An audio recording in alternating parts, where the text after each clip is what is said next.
Okay, now here's that idler arm tensioner that was seized on. Finally got it off by wiggling, spraying penetrating fluid in and wiggling and prying, and finally it came off. So inside that brass bushing, you see it's pretty corroded there, lots of gunge buildup. There's a grease fitting that was on it underneath, and I took this one out, or the other one out, and I put a new one in that was 90 degrees.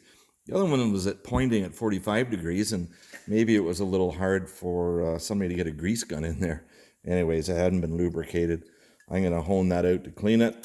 So I'm spraying just a little bit of like a penetrating fluid. We'll cut through that stuff. And then I'm going to use this brake hone, which really doesn't get used very often anymore, on wheel cylinders for drum brakes. And I'm going to use that to go back and forth. Don't worry about not being able to see. I'm trying to do a three-handed job with two hands. So my stones popped out the other side, and I went out through there a little too far. Okay. So stones were pointing out the back here.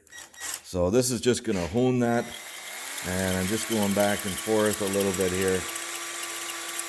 Those stones to kind of clean that up. Don't want to remove any material to make it too much clearance. Although, if we do take a bit of material out, then it is going to be less likely to seize up. Even though it's going to be a little sloppy, that might be a little bit better than too tight. So I'm going to run this rag through here. See if we can clean that up and see what it looks like. Stuff that through. Pull that through the other way. Yeah, I can turn that around in there. Pull that back out. Now you can see it's a little shinier in there. It's pretty grooved and worn, but I think I'm going to leave it at that. Clean up the other part of the shaft and give it lots of grease when it goes back in.